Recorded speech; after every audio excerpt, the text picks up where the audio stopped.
There we go. Welcome back, Sam. Items listed on this agenda may be taken out of the order presented. Two or more agenda items for consideration may be combined, and any item on the agenda may be removed, or related discussion may be delayed at any time. Backup material for this agenda may be obtained from Luann D. Holmes, City Clerk, at the office of the City Clerk, 495 South Main Street, second floor, on the city's webpage at www.lasvegasnevada.gov. Can we have a roll call, please? Chair Doherty, excused. Vice Chair West, excused. Member Cherry, Present. Member Schlottman, Present. Member Johnson, excused. Member Nelberg, Present. Member Riley, Present. Member Loden, excused. Member Ortiz-Thompson. Present. You have a quorum. Thank you. And item number 2, announcement regarding that we are in compliance with the open meeting law. We are compliant. Oh, thank you. Moving on to public comment. Public comment during this portion of the agenda must be limited to the matters on the agenda for action. If you wish to be heard, come forward and give your name for the record. The amount of discussion, as well as any amount of time any single speaker is allowed, may be limited. Seeing nobody, we'll go on to item number 4.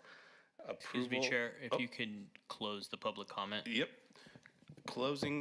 We will now close the public comment portion of the agenda and move on to item number 4. Thank you. For possible action to approve the final minutes by reference of the regular meeting of October 28th, 2025. Can we get a motion? I'll make a motion to approve. Thank you. There's a motion on the floor. Please cast your votes. Aye. Aye.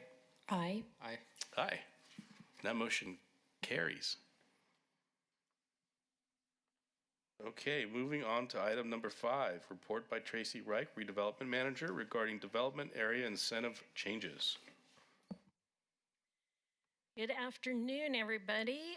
Tracy Reich, Redevelopment Manager for the record. On the 21st, we took the changes to the incentive programs that we discussed at our last CAC meeting to the the RDA and City Council for approval.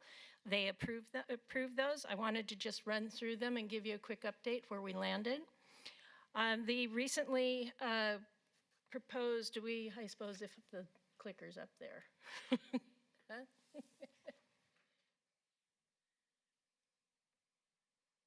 Because I'm too lazy to go up and get there. So on the recently approved business security program, we made 2 little tweaks on this program.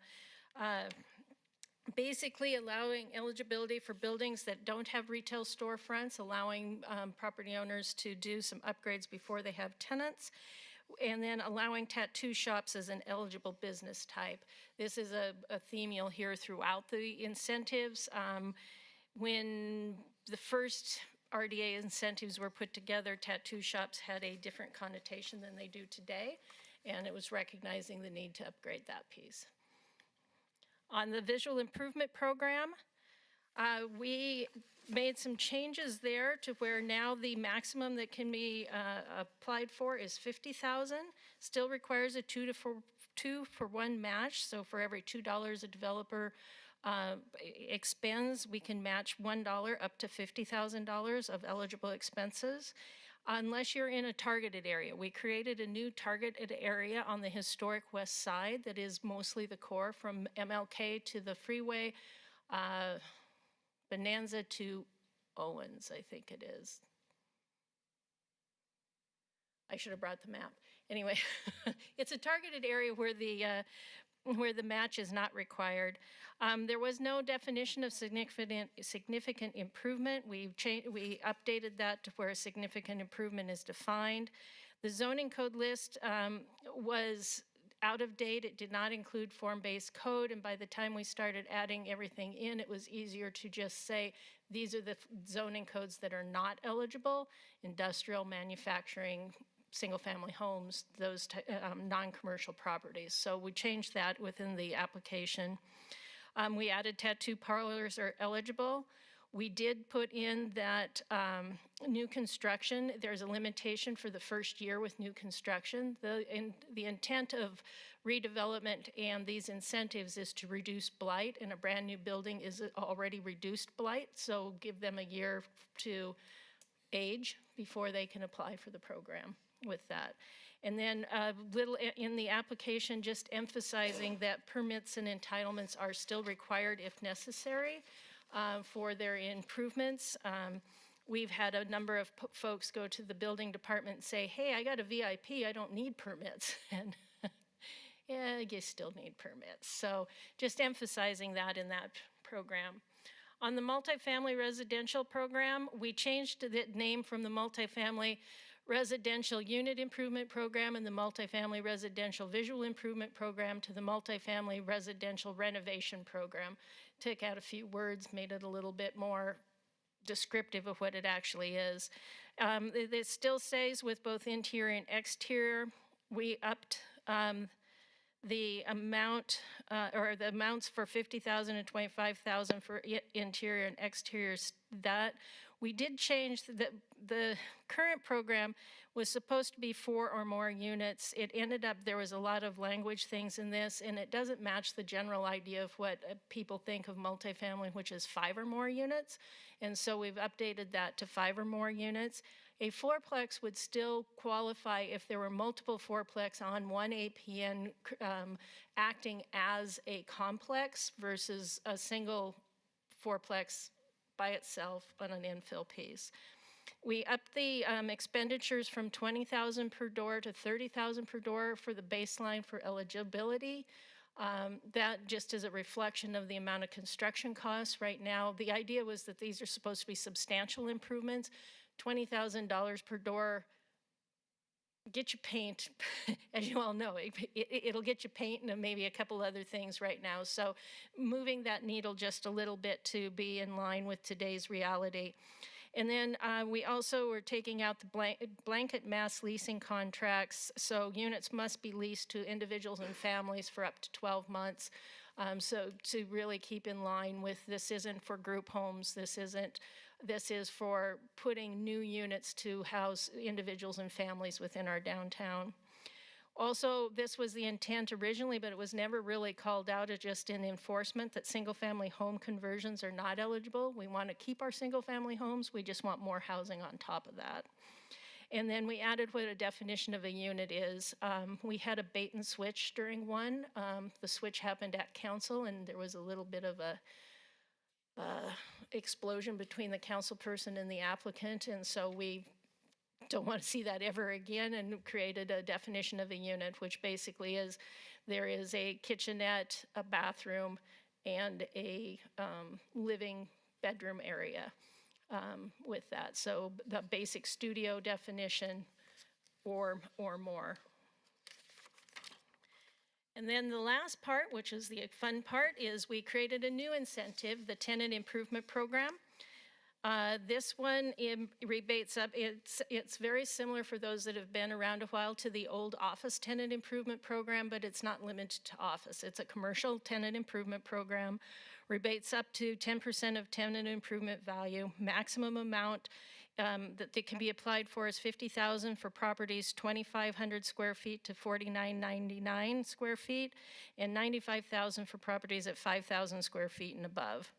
You can have multiple incentives per building. This is to help with some of our large office buildings that have multiple floors, different tenants, and being able to say that each floor or each section is its own project within itself. It allows for us to hopefully help reduce vacancy in our commercial buildings by helping property owners do tenant improvements to entice tenants to come in there, as well as those that have already signed tenants and are looking to increase those pieces. The minimum space is 2,500 square feet of leasable interior space. If it is less than that, it can be eligible if it meets other requirements, which are $20 per square foot of qualified improvements and can provide that they are creating 10 new verifiable jobs. The ineligible properties are the same as we see in most of our others: industrial properties, cannabis-related operations, privileged licensed businesses, and then, of course, properties that don't meet the eligibility and requirements. So those were the updates that were passed at the last city council meeting. We're in the process of getting those new applications through our graphics design place, and hopefully we'll have them online next week. Any questions? Yes, Kelly Ortiz Thompson.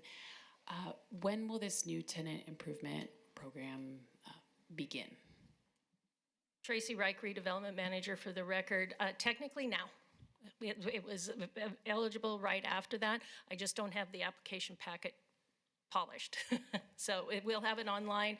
There's a placeholder on the website right now, and if people inquire, we'll start doing intake. It's just we don't have a formal application packet ready just yet. Yes, Chair, through you. So the tenant improvement could be office or retail, or it could be potentially even food and beverage, as long as they don't sell alcohol. Because it says business requiring privilege license is ineligible, right? Yes, and I should have said there is the qualification, like our visual improvement program, that a full tavern license is eligible. So a food and beverage, because most of our food and beverage areas have a full tavern license, or whatever is the new technology, or the new name is. But the VIP is what those particular businesses would go after versus this tenant improvement program. Is that correct? Well, so the VIP is for the exterior of the building only. This would allow for tenant improvements on the interior. So it only would qualify for the interior build out. Okay. And when does a owner participation agreement come into effect? So this would be, this is what we were using OPAs in lieu of this Okay. incentive. We use owner participation agreements for projects that don't fit in any bucket.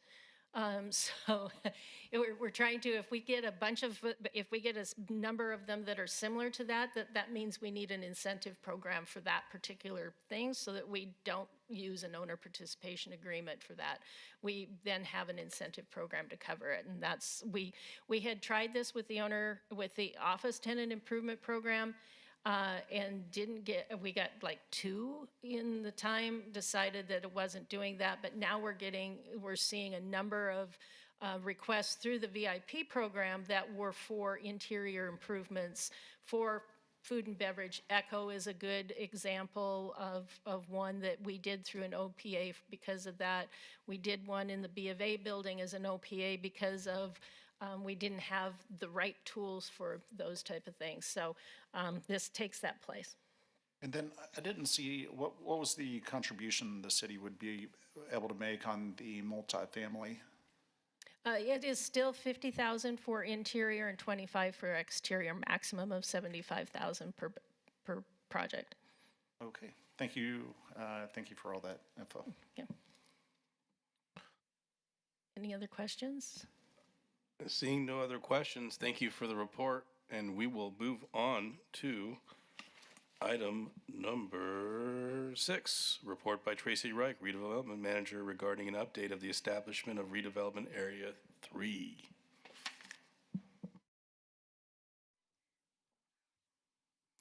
Tracy Reich, Redevelopment Manager for the record. This time I have to come up here because I need the camera.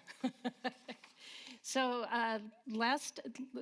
for the last couple of meetings, we've talked about the establishment of this. In September, we had the initial steps approved so that we could get started, which was proposing a designated area for evaluation, and that's what the map shows in light blue where that is. So our steps in the program is we are in the middle of the blight study right now, and I say middle, we're almost done with the blight study. We have started putting together the preliminary redevelopment plan while they finish up the blight study with the big holes of where you got to punch in all the data and things, and are looking for doing neighborhood meetings and outreach starting in March. So we are hopefully on track to be at Planning Commission April. It may be May, because that April deadline's coming up really quickly right now. with the hope that we would have the readings of the ordinance at the first and second meeting in June and have this adopted by the end of the fiscal year. Great, thank you. Any questions from the committee about redevelopment area 3? No, seeing none.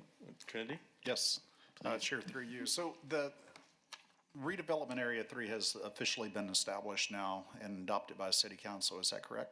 No, so the study area for redevelopment 3 is. So we established the area that will be studied to become the area. Then you do the blight study to show that, yes, there is a significant blight in the area to be remediated. And then you do outreach to let the public know in that area what's going on and get their input. Put together a preliminary redevelopment plan. That plan with an ordinance is then taken back to Planning Commission, to the RDA, and to the City Council for adoption. And once that ordinance has gone through its first and second hearing, then it's formally adopted. And that's what you're thinking will take place in June? Yes. Formally being adopted. And that's when the baseline tax records will be set? Yeah, that's why we're really pushing for that, because they start those baselines July 1, and if we have all the data to them before then, we can have the baseline at July 1. Okay, thank you. Thank you, Tracy. We will move on to item number 7. Don't go far. I know, Tracy Wright, Redevelopment Manager, regarding an overview of the Op Zone 2.0. So most of you may be aware that we already have opportunity zones and that they are ready to sunset. It's just a quick overview it's opportunity zones are an economic development tool allowing for individuals to invest in distressed areas. The idea is that it would spur additional economic growth. It's like, redevelopment investments. It provides a tax benefit to the investors. It's basically allowing them to defer any tax gains that they have on the sale of items if they defer that into an opportunity zone fund.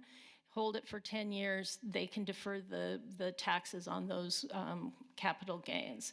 The first 1.0 is set to sunset in 26. The investments are good through 2028, but in the big beautiful bill that was passed last year, they created Opportunity Zones 2.0, made it a permanent program. So this is the current look of opportunity zones. You don't have to memorize this because I've got another one showing the next stuff. These are the type of investments that can be made, eligible projects. Most of them have been in real estate because it's the easiest. You have to be able to show significant improvement from the investment, and taking a vacant piece of land and putting a building on it is a quick way of showing we've done the maximum amount to do that. You can also invest in new businesses opening in opportunity zones. Nationwide, there's been fewer investments in those. You can acquire an existing business and relocate it into an opportunity zone, and then major expansions of business in an opportunity zone. So say you have a startup that's 2-3 employees, and all of a sudden they get an IPO, they explode, you got 100 employees now, that type of thing would qualify as well. Our investments that we have seen so far in the redevelopment area have been in real estate. So this is a really ugly map. It's hard to discern. So this is the city limits and the potential eligible census tracts. The current redevelopment areas are in kind of mint green, darker blue, where the new one is going to be, and then the lighter blue, which is redevelopment area 2, and then the white ones are the potential census tracts that could be eligible. 2.0 is kind of a messy process right now. There's a lot of things we're still waiting to do that. They passed it without the details. Typical federal government, when they pass a bill, they got the big broad idea and not all the details to make it happen. The first investments can happen in 2027, which means the selection process is underway right now, supposedly. It actually starts in July, but the municipalities have until July to nominate their eligible tracts that they want to see in that zone to the state. The state will make the recommendation to the federal government. And then this is where it falls down. We don't know what the approval process is at the federal government or who's going to do it now. It used to be within the Treasury Department. Treasury has been reorganized a couple times in the last year, so we're not 100% sure if it'll stay with CDFI, which is under the Treasury Department, or if it will be somewhere else. We're waiting for that. The other piece is to allow to be able to say what exact census tracts are going to qualify. They're waiting for the new American Community Survey results, which won't come out until either the end of this month or the beginning of March. So we're waiting to find out what those are. That really puts a time crunch of what we can see. They changed some of the eligibility requirements, actually narrowing who is eligible, what a census tract would be eligible. It increased or it decreased the amount of income, median income that a census tract can qualify under.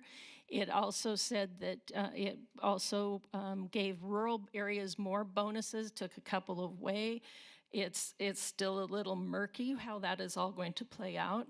But how the selection process works generically for us is we nominate our eligible areas to the state. The state can only select 25% of the eligible areas in the state to nominate to the federal government, which that makes it extremely competitive with that. The nice part is outside of the rural areas, most of those eligible census tracts are in Clark County. So we have a little bit of edge on that part. But if you, 25% of eligible, you know, if there's 100 eligible in that, there's only 25 of them that are going to be selected by the state and then sent to the federal government. The federal government does not have to approve all 25. So they can say, we only want 20 of you, we only think 20 of yours are eligible. So that is the process. We still don't know how that's going to happen with that. There are firms like Snell-Welmer and Novogradic that are tracking all of this information and feeding it back to municipalities so that we have the most up-to-date information. I was expecting to see something this week and I haven't yet, so I'm hoping next week we'll get a next update of where we're at with that. But I wanted to let you guys know that this is happening because our process is to take a look at those eligible census tracts, put the redevelopment areas over the top of them, and start. That is the list that we're going to promote as our primary ones. We'll have some additional, because it would be really nice if the redevelopment area and the census tracts and the city boundaries all laid out nice and neat together, but they don't. So we'll be looking at some of those that are there. But that is our process that we're looking at and working through right now. That's great.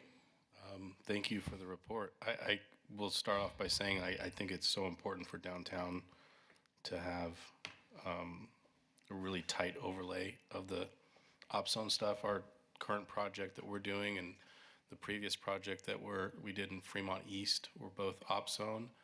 And I can think of maybe probably over $1 billion worth between what's happened in the Arts District and Symphony Park and what's coming in the Medical District that are all op zone funded. Mm-hmm. And you know, one thing, for example, the RFP that was recently put out in the redevelopment agency, it's right across the street from the area that is designated. So if that side of the street can be designated, which it can be in this map, mm-hmm. I think that's a huge lift for the city and for future projects along that corridor as well, up and down Las Vegas Boulevard. And I think it's an extremely important tool for downtown. We have one of the most unique op zone designated areas where you have a Las Vegas Boulevard and then Fremont Street where 17, 18 million people a year come to. Yes. It's so different from the rest of the country. So there's huge opportunity, I think, for downtown in it. Trinity?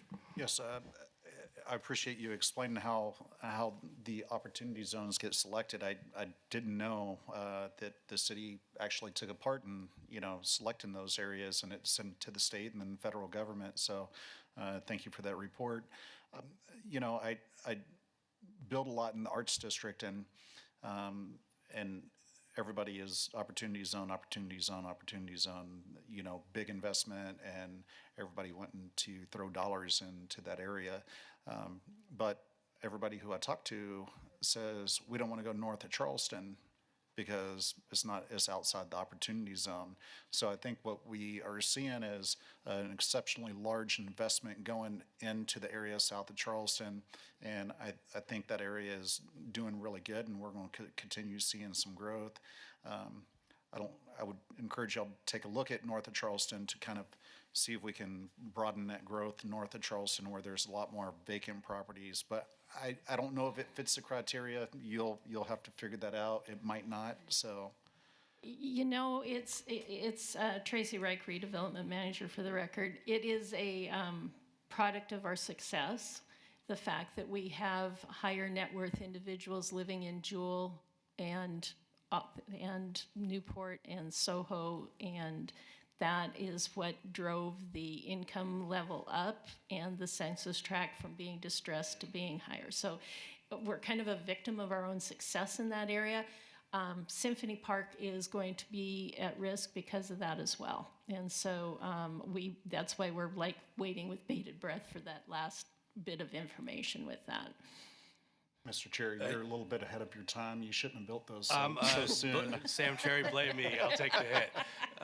But that's exactly why I was going to pile on. Like, there's this sliver right just north of Charleston, and I remember when the op zone stuff came out, I was shaking my head like, oh, this isn't right. But it's thrown it out of the compliance for what the guidelines were. So unfortunately, I don't think we're going to see that area. But I'm hearing the same comments as you. Like, they're looking north of that, east of that, or south of that, rather than that sliver for these bigger projects on the op zone. Right. Yeah. And if we can make that threat, we will be putting it in that threshold. We will be putting it back in because yes, we've heard the same thing. Okay. Thank you. Any other comments from the committee on op zone 2.0? No. Seeing none. All right. Thank you, Tracy. Appreciate it as always. Moving on to item number 8, discussion regarding topics for future agenda items.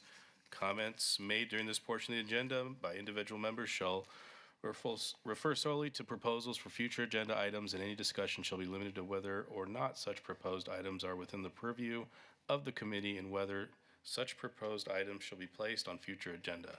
No discussion regarding the substance of any proposed topic shall occur, and no action shall be taken. Do we have any for our committee on future topics for discussion? I'll throw one out there that's a hot topic at the moment, and I know the city's working on it, which is parking. And I know that's a hot one, and I know the city's making a big effort to come up with something to come back with folks in the Arts District.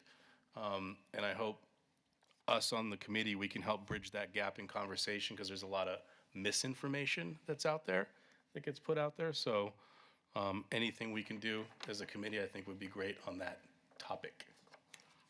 I just have a quick question about a totally different issue. Tracy, I love these presentations you give us, but when we come to these meetings, we're seeing them cold. I wanted to ask, maybe knowing the answer to the question already, is there a way we can see these PowerPoints a day or two in advance? Open meeting law is kind of flashing in my head. You might not be allowed to do it, but it would be good to be able to see some of this material before we come into the meetings, so we're not viewing it cold. Tracy Reich, Redevelopment Manager for the record. Yes, this one is on me. I got these PowerPoints done this morning. So that one's on me for this one. But yes, I will strive to make sure you get them as part of your packet backup sooner. Okay, any other comments from the committee? Nope, seeing none, we will move on to citizens' participation. Public comment during this portion of the agenda must be limited to the matters within the jurisdiction of the committee. No subject may be acted upon by the committee unless the subject is on the agenda and scheduled for action. If you wish to be heard, come forward and give your name for the record. The amount of discussion any single subject, as well as the amount of time any single speaker is allowed, may be limited. Seeing nobody. Oh, Tracy? I'm going to bend the rules a little bit, or stretch the rules a little bit. Tracy Reich, Redevelopment Manager, for the record. I have a couple of comments I'd like to make for the committee to understand. You mentioned the the Affordable Artist Housing RFP. We are in the process of putting together an RFP for the option parcels across from Zappos and the Ogden. And because I didn't get it on the agenda, I can't ask for your input in this public meeting, but if you would privately want to send me some suggestions of what you think would be an optimal type of development on that parcel, I would greatly appreciate that. We are hoping to issue that in the next couple of weeks. It may take a little bit longer to get all the cooks in the kitchen on the same page, but that is something we're looking at. And just so you know, that's about a little over 11 acres that will be available That's for big. development. Oh, that's great. That's fantastic. And hopefully when you talk about the businesses in OpZone, there seems like there's an opportunity to relocate larger scale companies into downtown, which is one thing we had for a moment, and then it went away, and hopefully we can get it back again and see some of this office stuff get filled up, and more activity with a base of people that are living here. But that's fantastic. Thanks for letting us know that. Anyone else have any comments? So I will close the citizens' participation, and we will adjourn. Is there a gavel I can strike or anything?